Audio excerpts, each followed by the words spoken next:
Salut tout le monde, bienvenue aux nouveaux abonnés.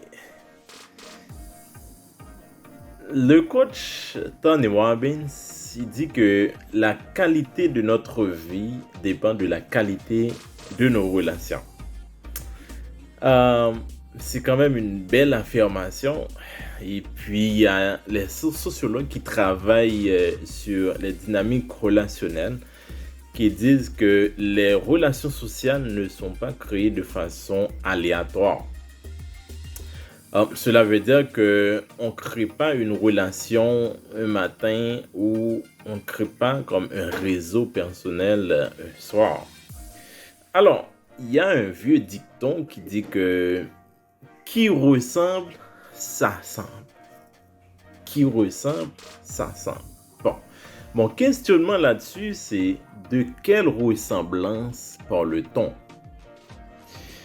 Pourquoi ce questionnement? C'est parce que la société met tellement de pression sur les citoyens, tellement de trucs de séparation entre les différents groupes ou les classes.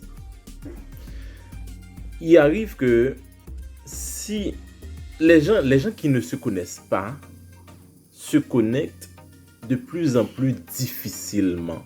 Je m'explique. Les gens qui n'ont pas une relation en commun ou comme un truc, quelque chose en commun, ils sont de plus en plus difficiles pour que ces gens se connectent entre eux. Alors, qu'est-ce qui arrive? C'est que ce problème est posé même en dépit qu'on se rencontre assez souvent. Par exemple, on peut se rencontrer chaque dimanche ou bien chaque 2-3 jours à l'église ou dans un lieu de culte, dans un espace spirituel, sans pour autant créer de relations personnelles, se créer de relations personnelles. Bon, au travail, c'est encore pire.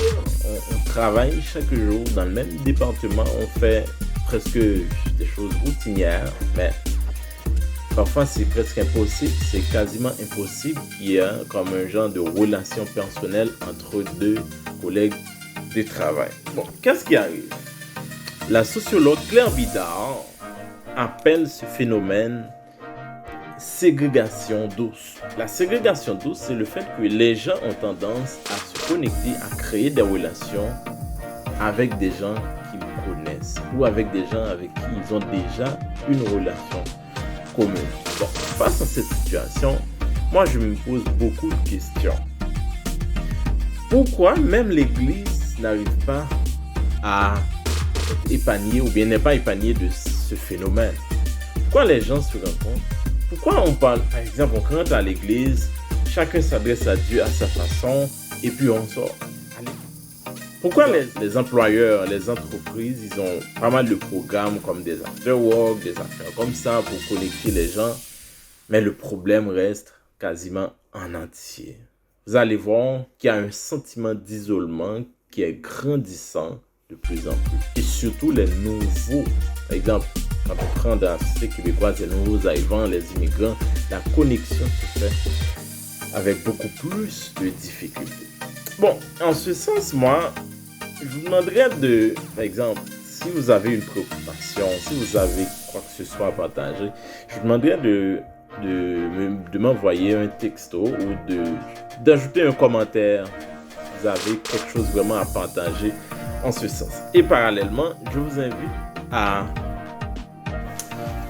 vous préparer parce que là, je travaille sur un guide qui va aider ceux qui ont vraiment besoin de construire et de maintenir un réseau de soutien solide et stable. Donc, ce guide va être disponible très bientôt. Je vous demande déjà si vous aimez ce genre de sujet, si vous avez comme apprécié ce genre de partage, vous pouvez déjà donner un like et aussi le partager avec vos amis.